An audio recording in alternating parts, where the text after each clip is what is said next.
വിശുദ്ധ പത്രോസ്ലീഹ എഴുതിയ 2-ാം ലേഖനം 3-ാം അധ്യായം 18-ാം തിരുവചനത്തിൽ ഇപ്രകാരം പറയുകയാണ്: നമ്മുടെ കർത്താവും രക്ഷകനുമായ യേശുക്രിസ്തുവിൻ്റെ കൃപയിലും അവനെക്കുറിച്ചുള്ള അറിവിലും നിങ്ങൾ വളരുവിൻ. യേശുവിൽ ഏറ്റവും സ്നേഹമുള്ളവരെ, എന്തുകൊണ്ടാണ് ഈ വചനഭാഗം നമ്മളോട് യേശുക്രിസ്തുവിനെക്കുറിച്ചുള്ള അറിവിൽ വളരാനായിട്ട് പറയുക? ഈ യേശുവിനെക്കുറിച്ചുള്ള അറിവ് നമുക്ക് എന്താണ് നൽകുന്നത്? വിശുദ്ധ ബൈബിൾ ഇപ്രകാരം നമ്മളെ പഠിപ്പിക്കുകയാണ്.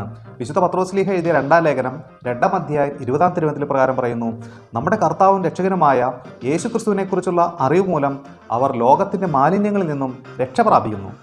പ്രിയപ്പെട്ടവരെ, യേശുക്രിസ്തുവിനെക്കുറിച്ചുള്ള അറിവ് മൂലം നമുക്ക് ലഭിക്കുന്ന ഒന്നാമതായിട്ടുള്ള കാര്യം ഇതാണ്: ലോകത്തിൻ്റെ മാലിന്യങ്ങളിൽ നിന്നും നമുക്ക് രക്ഷ പ്രാപിക്കാനായിട്ട് സാധിക്കും.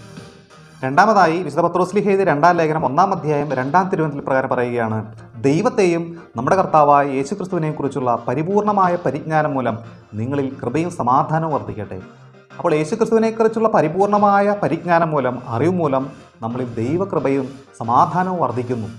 മൂന്നാമതായി, പത്രോസ്ലീഹ 2-ാം ലേഖനം 1-ാം അധ്യായം 3-ാം തിരുവചനത്തിൽ പ്രകാരം പറയുന്നു: തൻ്റെ മഹത്വത്തിലേക്കും ഔന്നത്യത്തിലേക്കും നമ്മെ വിളിച്ചവനെക്കുറിച്ചുള്ള പൂർണ്ണമായ അറിവിലൂടെ നമ്മുടെ ജീവിതത്തിനും ഭക്തിക്കും ആവശ്യമായിട്ടുള്ള എല്ലാ കാര്യങ്ങളും അവൻ്റെ ദൈവശക്തി നമുക്ക് പ്രദാനം ചെയ്യുന്നു.